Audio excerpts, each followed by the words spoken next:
Hi అండి. ఈరోజు home made బాదం మిల్క్ ఎలా చేసుకోవాలో చూద్దామా.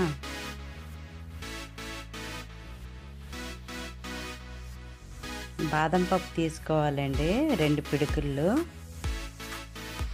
ఇదిగోండి 2 పిడుకులు బాదం పప్పు నానయ్యాల, ఒక 2-3 గంటల వరకు నానయ్యాల.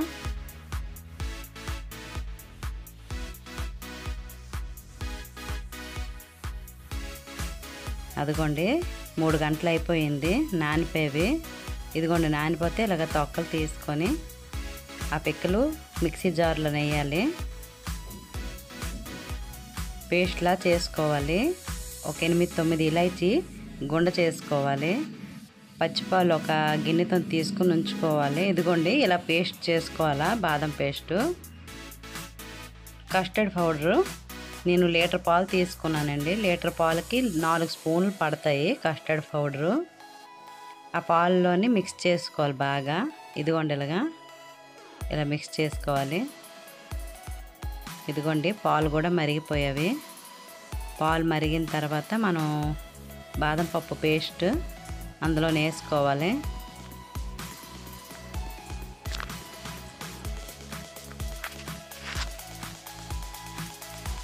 అదిగోండి చీని మనకి సరిపోయినంత వేసుకోవాలి. స్వీట్ ఎంత కావాలంటే అంత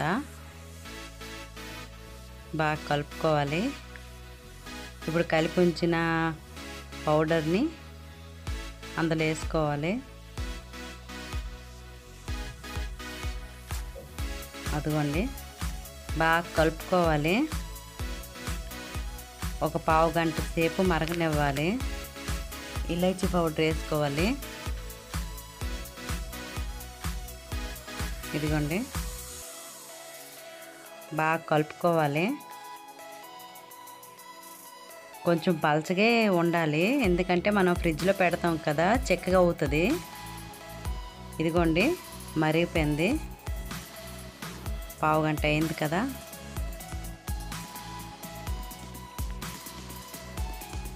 అదిగోండి ఆపిన తర్వాత చల్లగా అయిన తర్వాత ఒక గంట సేపు డీప్ ఫ్రిడ్జ్లో పెట్టుకోవాలి. డీప్ ఫ్రిడ్జ్లో పెట్టుకున్న తర్వాత మనం గ్లాస్లో వేసుకోవాలి. నాది కూలింగ్ అయిపోయిందండి. అదిగోండి ఇందులోనే మనం జీడిపప్పు బాదం పప్పు గుండ చేసుకొని వేసుకోవాలి. బాదం పప్పు జీడిపప్పు ఎక్కువ వేసుకుంటే బాగుంటుంది. హోమ్ మేడ్ బాదం మిల్క్ రెడీ. ఈ వీడియో కనుక మీకు నచ్చినట్లయితే లైక్ చేయండి, షేర్ చేయండి, సబ్స్క్రైబ్ చేయండి. మళ్ళీ వీడియోలో మళ్ళీ కలుద్దాం. Bye, thank you.